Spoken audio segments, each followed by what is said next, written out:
right, we are live. How's it going, everyone? Welcome to another episode of It All Depends podcast, the show where we share tactical and actionable insights for customer success managers. I'm your host, Crush, and I'm stoked to have you joining us today. So, my guest today is Noah, the guy who went from an Uber driver to a six-figure CSM. He helps CSMs and salespeople get customer success job without networking, and he has this really cool coaching framework that he uses, and he has like 3 million plus in client salaries, which is like insane. And he's currently a CSM at Recharge. So welcome, Noah. Thanks for being here. Thanks so much for having me. I'm super excited to talk to you today. Awesome, man. Shall we get right into it? Definitely. So as you know, the idea of this podcast is, it all depends. We need to set up the stage first. So we'd love to kind of have you speak to the company that you work for, Recharge, and how is the customer success set up? Like, are you doing onboarding, contract renewal, things like that? Sure. So Recharge Payments is your go-to subscription platform, but not just subscriptions in terms of retaining clients, expanding them, and everything for the entire customer journey. Now, in terms of the current role of a customer success manager, we are post-implementation or onboarding. So once the deal has been signed, it gets passed to implementation, and once they're ready to go, they pass it off to myself and my colleagues. When it comes to renewals, the CSMs are pretty heavily involved with their account executives. So we definitely have a huge hand in that in terms of contract renewals, as well as any type of multi-year contracts or additional products or features that we're looking to unlock for growth of business. Oh, cool. And correct me if I'm wrong, you are managing the strategic accounts, the bigger accounts in your company, correct? Yep, so I manage all the key accounts at Recharge. So all the largest subscription brands in Europe that most of you have heard about, most likely they're my clients. Yeah, cool. That's cool. And how big is your book of business? Yeah, so I currently have 37, I believe, accounts total. So again, across Germany, the UK, Middle East, the Nordics or Scandinavia, as well as Southern Europe. Oh, very diverse. So getting on a call might be tricky, I would imagine. No, it's quite good. I'm up here in Finland, so I work my daytime hours. So I'm only 2 hours ahead of the UK, 1 hour ahead of France and Germany, and then Spain is 1 hour behind me, and I got the odd Australian client, so it all balances out. Oh, cool, cool. And with regards to the call, Noah, like what does the cadence look like for your 30 plus customers? Yeah, so for me, it's really important that you are the CEO of your book of business. There should never ever be a time where you have no clue where somebody stands. You have no clue who the POC is. So for me, it is either bi-weekly calls or monthly calls. Some people want a little bit more attention, some people need a bit more attention at different stages of their business. If somebody's going through a really intense growth phase, a lot of ongoing projects, you're going to have that weekly, maybe even bi-weekly cadence. If some people are on summer vacation or they're super heads down, everything is a bit more stable, that monthly cadence, that monthly pulse check is also critical to have a touch point. Anything that's upcoming for their business, for your own business, such as feature releases, any type of in-person meetings or events that you want to connect each other on. So I think you still need that consistent communication and consistent touch points. Cool, cool. Sounds good. Uh, all right. Now that we set the stage, let's get into the main questions. Uh, as you mentioned on the priority piece, on it really depends on you know where and when customer need those calls and adapt it accordingly. But you having those 30 plus customers, I would imagine you have so many moving parts, so many variables that you need to focus on. So on the priority side of things, how do you approach that? Like, what is your 20% input, and how do you decide on what that 20% is going to be? Yeah, I think you have to start with business critical impact. So it doesn't matter if it's your smallest merchant or your largest merchant. It comes down to assessing what is the business critical impact of their inquiry, of their problem, of their support ticket. And a great analogy I like to think about is if you are a flight attendant on an airplane You have economy, you got premium economy, and you got first class, right? But if somebody's having a heart attack, it doesn't matter where they're sitting on the plane. You got to get to them, Oh, I right? love that. Yeah. And so, as you always know, it depends, right? It Right. depends on the situation. Versus if somebody is upset with their food, somebody in economy, well, maybe there's no other option. But for first class, well, we'll give you 10 different things. You know, I'll give you my lunch if you need it, right? So I think it depends on the severity. It depends on business impact and what can be done. And to your second question, as to that 80-20 rule, I think, as you mentioned, 20% of your efforts result in 80% of your outcomes. And I think a lot of people are recognizing that these proactive activities, these biweekly, monthly calls, this understanding that you are the CEO of your book of business is all going to be driving towards success. And I think in terms of my own approach, it's proactive engagement. So, hey, just saw this feature release. I think this would work perfect with the actual strategy that you're going after this quarter. Or, hey, did you know that Shopify is now doing this? Or on TikTok, I saw that. Maybe it'll help with your acquisition. You have to be so innately embedded with your customer's business. And what I tell people is pretend like your customer's business is your parents' business, that Hmm. your parents own it. So, for instance, if I have a company that sells water bottles, I imagine this is my mom and dad's business. How can I get them to the best outcome, to be most successful, to use every piece of the platform? Because when you think of it in that frame of mind, not only are they going to do better, they're going to be more successful. You as a CSM, consequently, will be more successful. And so I think it's not necessarily activities, which do help, of course. It's also the mindset of this is not just a client. This is a business that has mortgage payments to do and has children and has maybe elderly parents to take care of. And when you change that mindset to actually caring as opposed to going through the motions, I think that is not only palpable from your customers, but it is visible in the results. So I think it's more of a mindset shift than anything, as opposed to proactive engagement and checking the health scores and seeing if anything's on fire. Sure, that's part of the game. Proactivity, of course. But the other part of that is how do you view their problems? Is it 501 and you're not going to respond? You're going to wait till the next day for somebody to deal with it? Or are you going to do what I've done and I've flown out to London, England to save a customer that was having a massive issue? So it all depends. So the art and science of it, I would imagine. And on this, because you did mention on the proactivity on the call side of things, I'm just curious how you actually approach those calls. Uh, do you have a certain, you know, uh, a way of creating that agenda for a call, or basically like what is your thinking process before you even get to that call? Great question. You must always have an agenda going into any call. You should have an agenda with your manager, with your VP, with your director, with stand-ups, and it's no different than going into a call with a customer. Some people want to use, I believe it's called Warmly. It's an app where you can actually put your agenda items on the call. So it's like, hey, want to make sure I covered these 5 items. Is there anything else that you want to cover on today's call?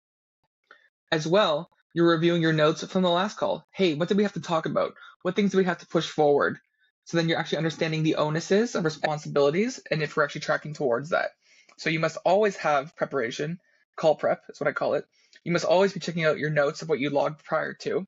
As well, is there any new issues that arose with this customer? Do they have a bunch of support tickets? Was there a big incident? Did somebody leave the business last week and now you're training a new POC? Right? It's like understanding all those nuances that are so critical. So to answer your question, long-winded way of saying, set an agenda for every call you have, know where they're going, and you have that with a joint success plan with every customer you have. You know that with all the calls that you've been recording and making notes. You know that with their own company and personal goals. So if you truly are embedded with the business, you're going to know what's important to them. You're going to know the direction. Cool. I'm glad you mentioned the joint success plan piece. If we can dig into that, I've been using quite a bit of the joint success plan for the past 6 months. This was I got it from Jeff on LinkedIn, which is basically he has those POCs, who's the champion and all that, which is great. And then he has a section where it says customer journey. What does that look like for the customer? And then he has four critical piece, which says objectives for the 3 to 6 months, and then key results that the customer want to achieve.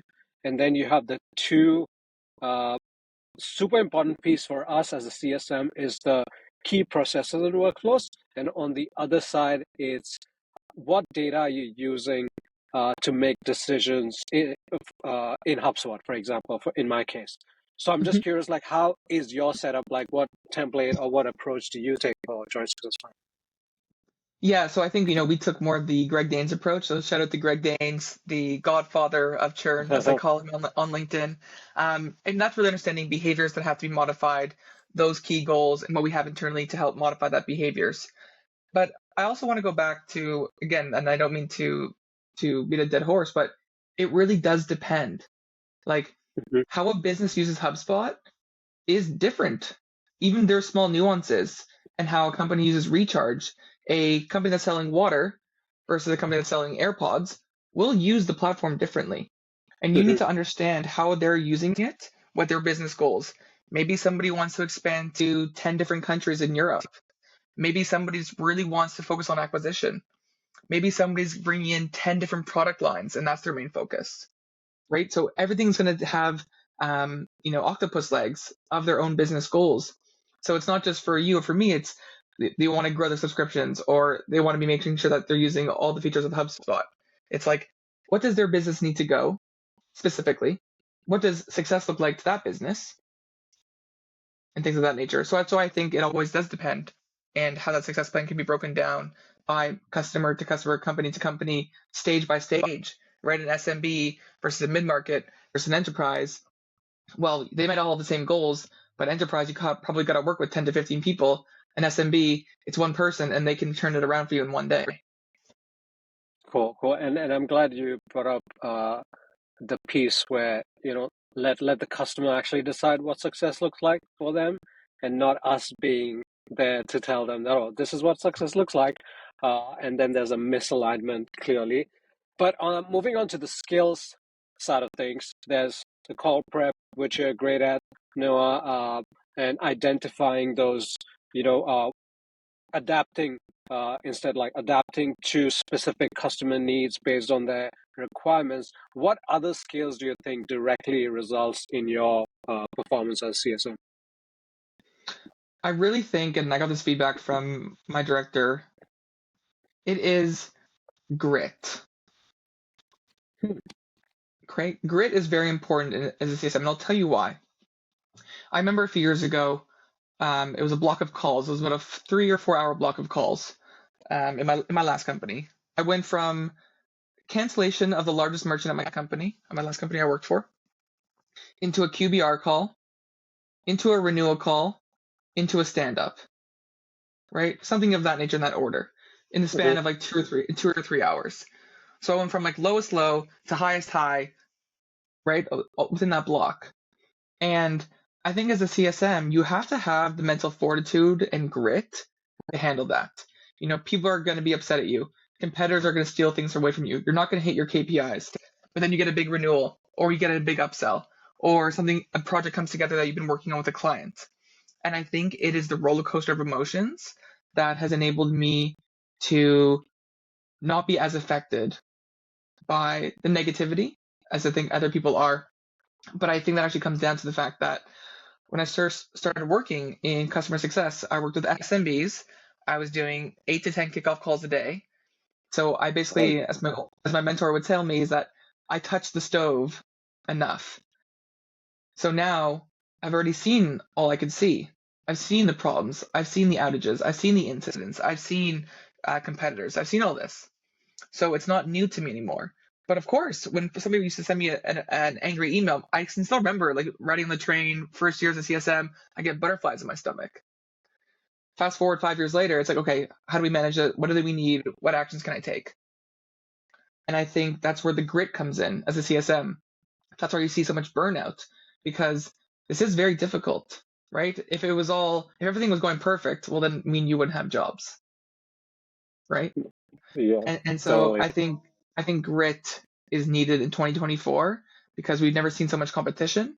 We've never seen so much budget cuts. We've never seen such complex tools, right? Like HubSpot is very deep, Recharge is very deep. This isn't something as simple as, not to downplay Zoom or Vidyard or Loom. It's a great product, so don't get mad at me, guys. But it's not that deep of a product. So you Agreed. need a CSM who is technically sound, product knowledge, relationship focused, outcome driven, and commercially understated, which is different than it was 5 years ago. So I think it's a kind of a different athlete, but that athlete needs grit at its core. Oh, this actually reminds me of the last year in my book. I had 7 liquidations, companies going out of business. So it was tough to, like, every other month I was getting these, and I was like what is, and it was affecting my numbers. So it was Mhm, really tough. So to kind of like isolate and move on from there and focus on the customers that I have, and help mhm. them grow instead. So great, like I can totally relate to that, especially in the past year. That's a good call out, Noah. Yeah. But I think it's also, something I always say is from Jocko Willink is you say good, Oh, I love that video. Yeah, where does right? that. Yeah, yeah. It's like lost a client, good. Opportunity for me to learn, good. How can we actually do a better implementation process? Good. How could I have done better 6 months ago, and what could I have thought through to recognize this, right? Because bad things are going to happen, not just in work, in life. Terrible things, unfortunately. How can you see the good in it? What can you learn from it? What can you take away from it? And I think, as you mentioned, all these liquidity events, it's like, good. Well, maybe we need to do a better financial understanding of these customers that we're bringing on. Is there any issues? Are they going for a bridge round versus are they on Series D? Different things that you can take from that to learn, Mhm. um, to recognize in the future. So they suck at the time, right? I'm still a human being. Like at my Yeah, last company, when I lost the biggest customer at my last company, I still like was upset about it. I wasn't like hooray, but I was like, you know, angry for probably 10 minutes. I'm like, okay, what can I learn from this? So totally. I was gonna say that. Oh, you definitely have to do the good version of a CS, the Jocko Willink CS version of that. That would be fun, actually. You it should would be good. consider that. I should. Yeah, it would be. I have to shave my hair though, and I've been growing this hair for like years now. I got to keep it good. All right. Moving on to the habit piece. Hmm. Noah, I know, like, people, even myself, including myself, like, I live and breathe by my calendar. So even, like, personally, I put everything on my calendar as well. Some I've heard, like, one of my directors, he actually has a shared calendar with his wife as well. So everyone is, like, aligned in the family too. Like, oh, when do we need to go fetch the kids and all that, and then the work wise as well. So I'm curious, like, on the habit piece, like, how do you approach your calendar?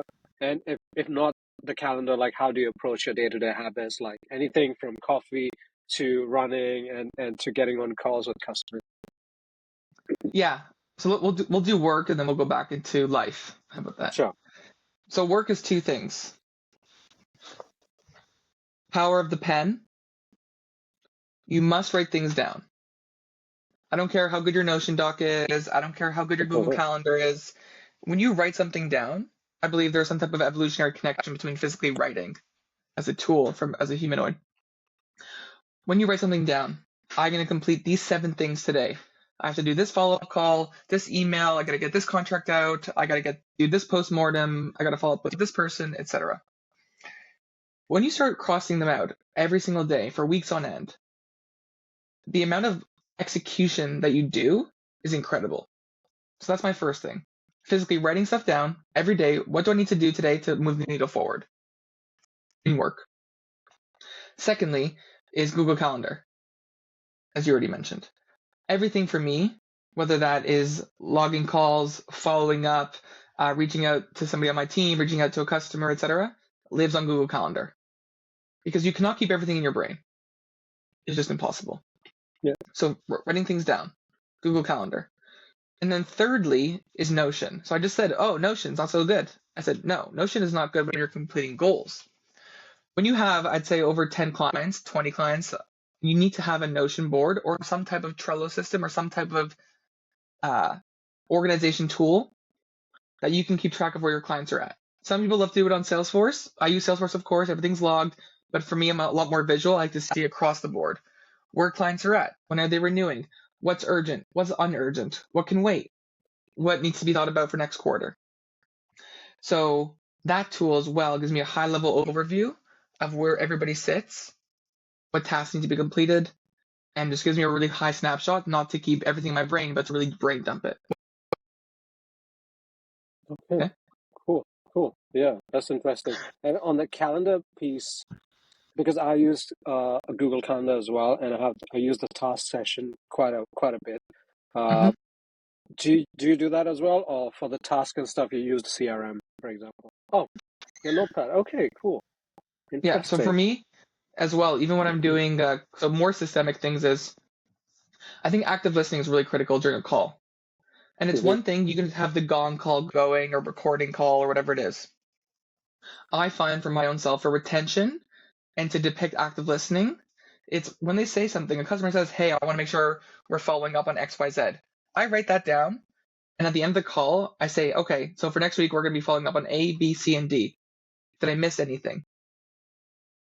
Because not only is it keeping you in check, it's keeping the customer in check, and it's depicting that you are actually listening for the last 30 minutes and that you weren't just spacing out because the gong's going to record it.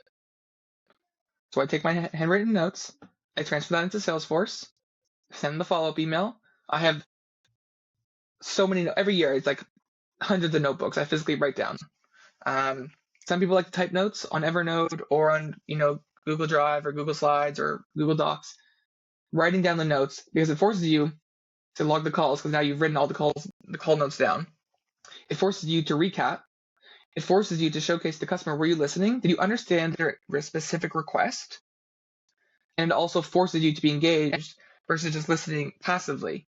And the customer also sees, okay, yeah, he's got it, or she's got it, or they've got it. And now they're following up on all the pieces that we talked about.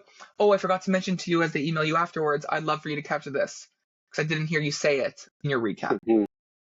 right? I Um, definitely need to try the whole physical writing in the notebook piece. And also that's a good I didn't think of because I recently shared on the Gong follow-up email tool. Actually this really made me think that you kind of like for because you know at the back of your head that oh this is going to be recorded and you have the AI tool to who's going to follow up and summarize the whole call and everything. So you yeah. kind of at times the whole active listening, the level of active listening actually kind of goes down subconsciously, if any. Mhm. You know what I mean? So that's a good one actually. I'll have to observe how I approach this.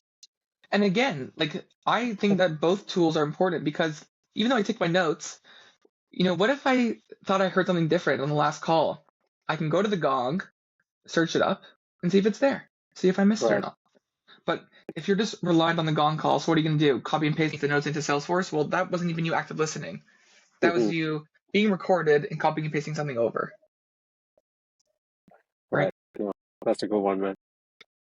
Cool.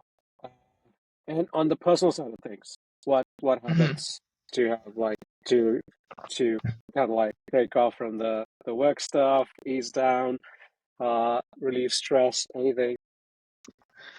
Yeah, two things that keep me really centered, I would say. So one thing is I have a sauna in Finland. It's very common. Every house here in Finland has a sauna.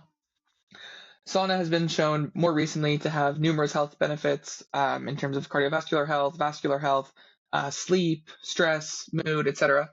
So if you go in there at 100 degrees Celsius, and yes, 100 degrees Celsius is what I mean, that is not a typo, it's very healthy for you. And I find when you're working a lot, you have a lot going on in your mind, if you sit in that sauna, everything kind of melts away. So ever since living here the last few years, that's been part of my routine to kind of get there. You also sleep incredibly. And I think as well, because I live in Finland, the nature.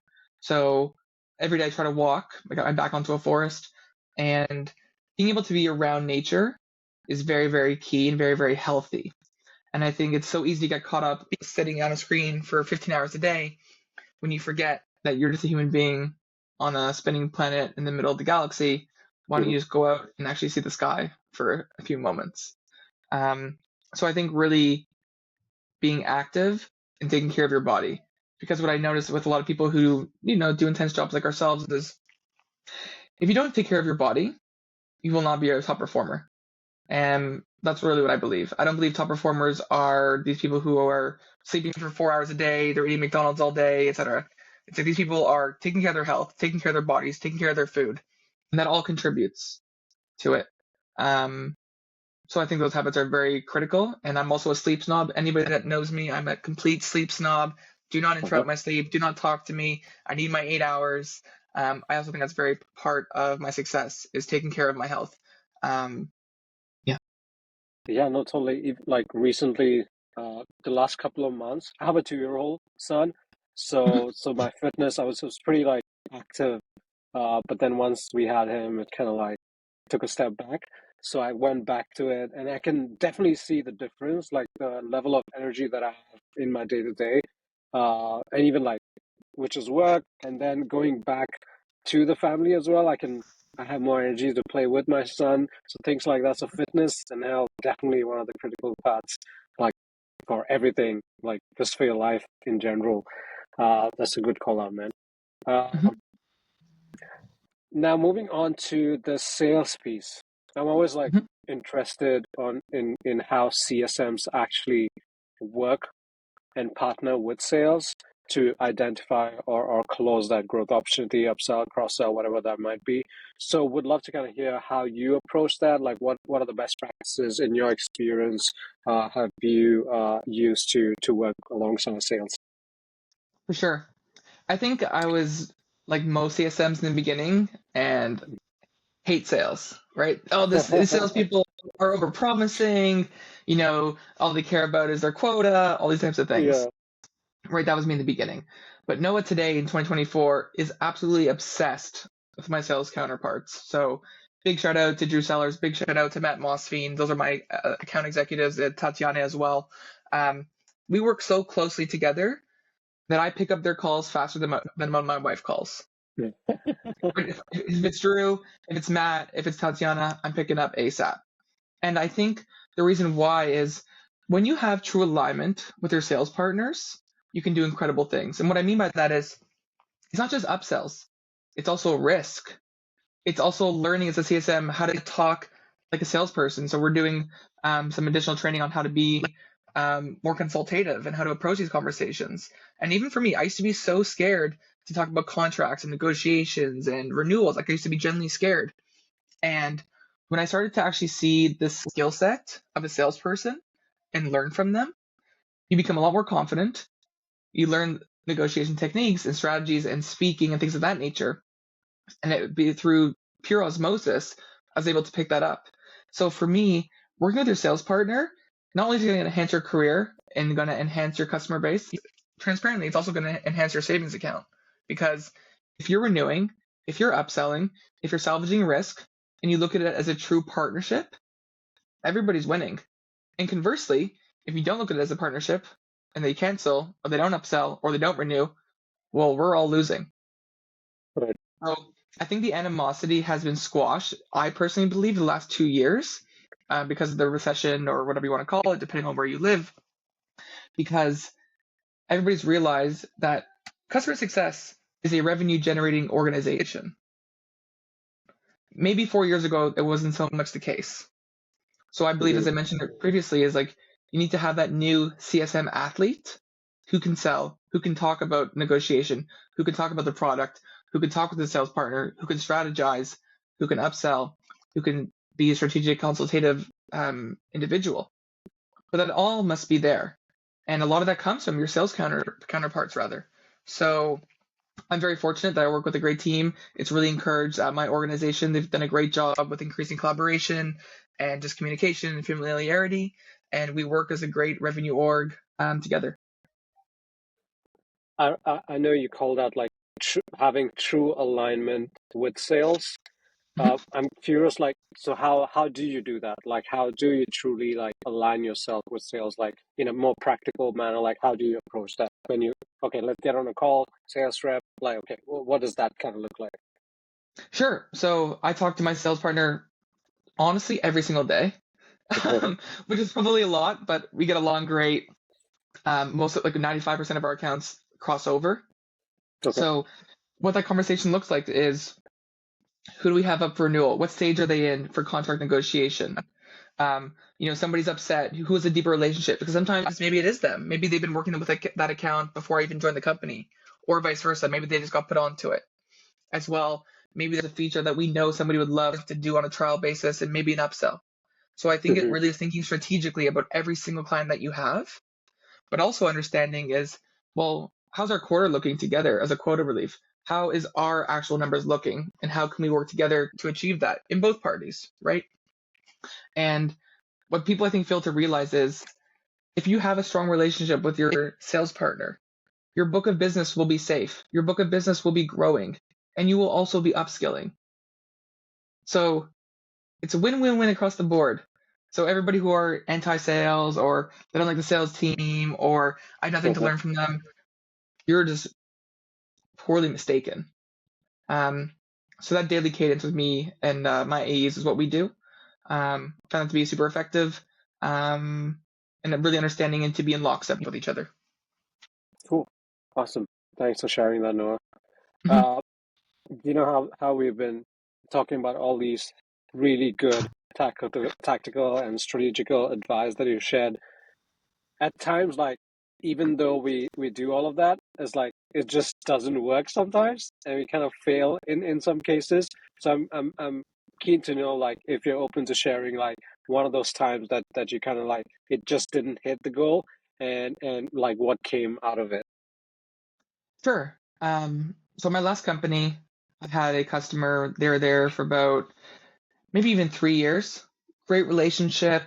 They were growing month over month. They were a power user. We got case studies out of them, and it was up for renewal. I said, hey, and it was typical. We've had this conversation many times. I was familiar with them. They were familiar with me.